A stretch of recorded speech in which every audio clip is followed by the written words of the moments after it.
The year was 1924. Lenin was on his bed, counting down a few last seconds of his life. He said to the officer, "Tell the guy who's assigning jobs not to make that jerk Stalin the leader." By the way, who's in charge of assigning jobs? That would be Stalin, sir. Stalin was a nice guy, and with his 5 years plan, he changed an agriculture-based economic country to an industrial one.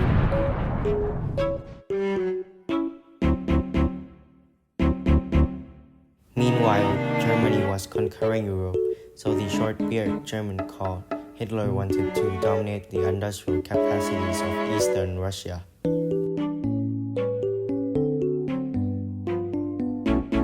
And then Russia's best ally, guess who? The winter showed up.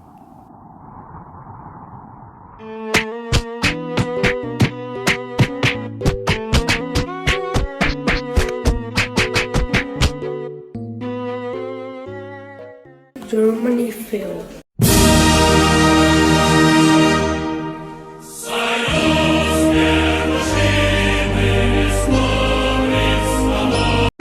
So what exactly happened?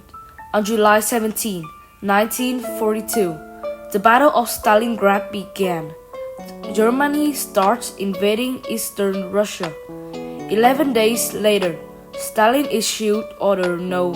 277, which is citizens in Stalingrad must not leave the city because he stated that the army would fight harder when they know they were protecting the citizen. Весь тот просчитался. Несмотря на временный неуспех, наша армия и наш флот героически отбивают атаки врага на протяжении всего фронта, нанося ему тяжелый урон. А наша страна, вся наша страна, организовалась в единый боевой лагерь, чтобы вместе с нашей армией и нашим флотом осуществить разгром немецких захватчиков. August 23, 1942, Gustav von Wetterschirm 14 Panzer Corps sneaked into the Stalingrad suburbs. And that night, they reached the western bank of the Volga River, where all the resources came from.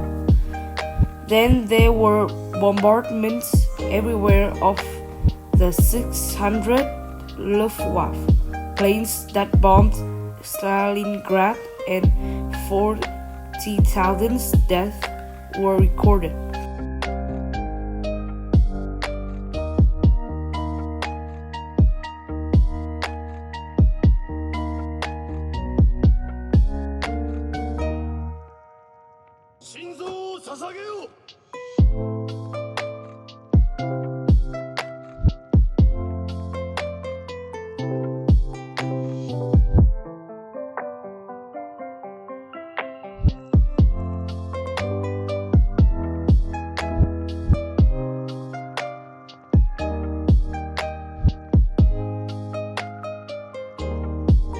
About a month later, on November 19, 1942, Georgy Zhukov launches Operation Uranus, a massive Soviet counter-offensive against Germany.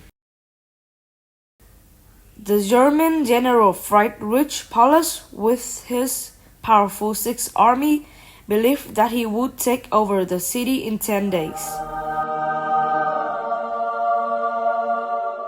Which, it didn't happen that way.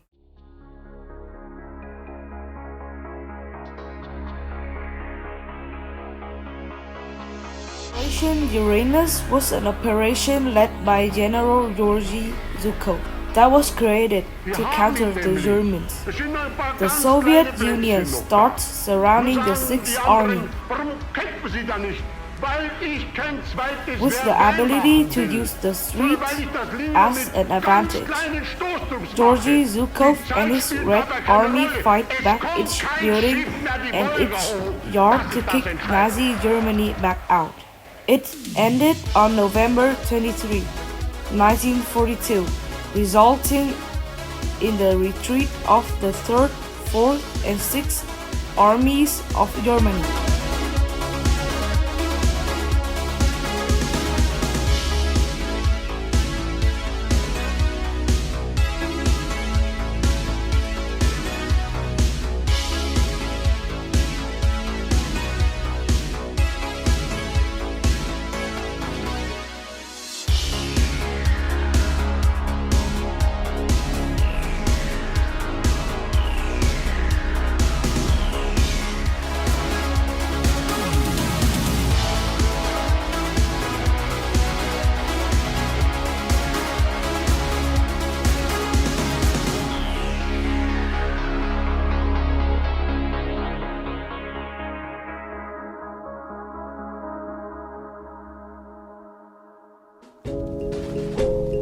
A few months later, on December 12, 1942, Marshal Erich von Manstein, arguably Germany's most gifted field commander, launches Operation Winter Storm to breach the encirclement from the southwest in an attempt to take back Stalingrad and rescue the 6th Army.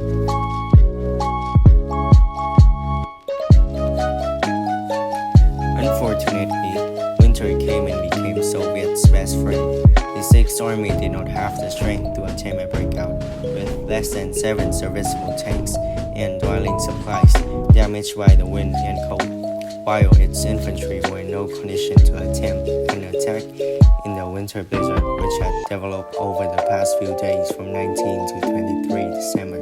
A breakout is barely possible, so Manstein ordered the 6th Panzer Division to end its offensive and redeploy to the southern River to bolster the defense there against the Soviet offensive on 23 December. By 24 December, the 4th Army was in full retreat, returning to its starting position. The failure to break through the 6th Army and its refusal to attempt a breakout caused Operation Winter Storm to collapse on 24 December as Army Group Dawn returned to the defensive. Then, on January 30, 1943, the German position in Stalingrad was almost lost, which led the Germans to surrender, and the Battle of Stalingrad ended on February 2, 1943. Der Kampf um Stalingrad ist zu Ende.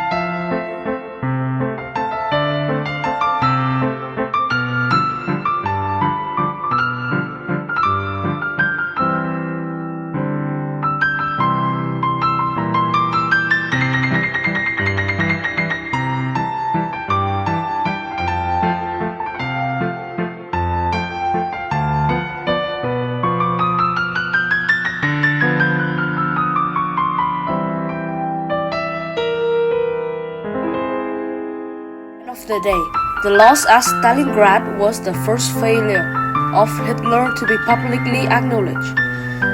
It put Hitler and the Axis powers on the defensive side and boosted Russians' confidence as they continued to battle on the Eastern Front. Simultaneously, it changed the momentum of the war since it put Germany on the defensive side and stopped the conquering flow of Hitler.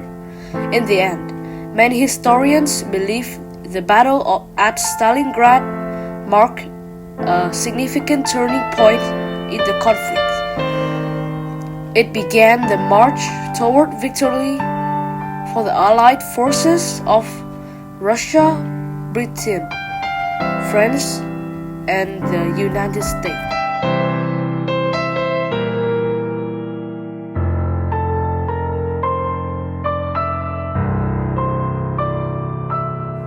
Until now, the detrimental marks of the war are still there.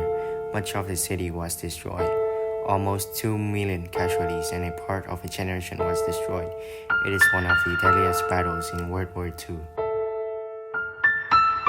On the other hand, Russians consider it to be one of the greatest battles of the Great Patriotic War, and most historians consider it to be the greatest battle of the entire conflict.